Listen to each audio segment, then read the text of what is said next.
కామారెడ్డి జిల్లాలో భారీ వర్షాల నేపథ్యంలో ఎస్పీ రాజేష్ చంద్ర వరద ప్రభావిత ప్రాంతాలను పరిశీలించి అధికారులకు అప్రమత్తంగా ఉండాలని ఆదేశించారు. చెరువులు, వాగులు, వరద ప్రవాహ ప్రాంతాలకు వెళ్లవద్దని, సెల్ఫీలు, వీడియోల కోసం ప్రాణాలను ప్రమాదంలో పెట్టుకోవద్దని ప్రజలకు సూచించారు. సుభాష్ రోడ్డు వద్ద వరద నీటిలో చిక్కుకున్న పెళ్లి బస్సులోని 45 మందిని పోలీసులు, అగ్నిమాపక సిబ్బంది సురక్షితంగా రక్షించగా అత్యవసర పరిస్థితుల్లో వెంటనే డయల్ 100 లేదా సమీప పోలీస్ స్టేషన్ ను సంప్రదించాలని ఎస్పీ విజ్ఞప్తి చేశారు. అక్కడ పోలీసు వాళ్ళు తగిన బందోబస్తు ఏర్పాట్లు చేసుకోవడం జరిగింది.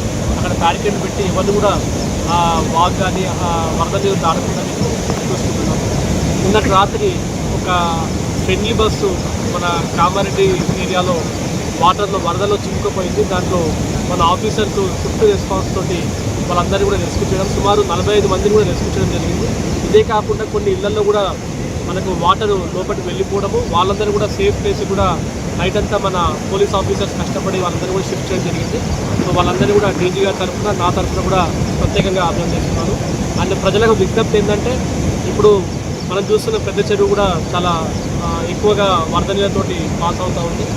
ఇక్కడ కూడా ఈ వరద దాటిన ప్లేస్లలో పోయి ఫోటోలు దిగడం లాంటివి చేయకూడదు.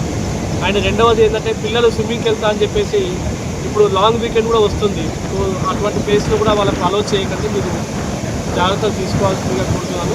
అండ్ కొన్ని చోట్లలో మనకు బ్రిడ్జెస్ ఏవైతే టెంపరీగా రోడ్ కన్స్ట్రక్షన్ ఉన్న బ్రిడ్జెస్ లైక్ లింగంపల్లి పూర్తి దగ్గర కూడా బ్రిడ్జ్ కొంచెం వీక్గా ఉంది. అక్కడ కూడా వెహికల్స్ తోటి మూవ్మెంట్ చేయకుండా ఆల్టర్నేట్ రూట్ తీసుకోవాల్సిందిగా మేము కోరుతున్నాము. పోచారం డ్యామ్ కూడా ఫుల్ అయిపోయింది, అది కూడా ఓవర్ఫ్లో అవుతుంది. సో దానికి సంబంధించి కూడా పర్యాటకులకి అన్ని జాగ్రత్తలు తీసుకొని అక్కడ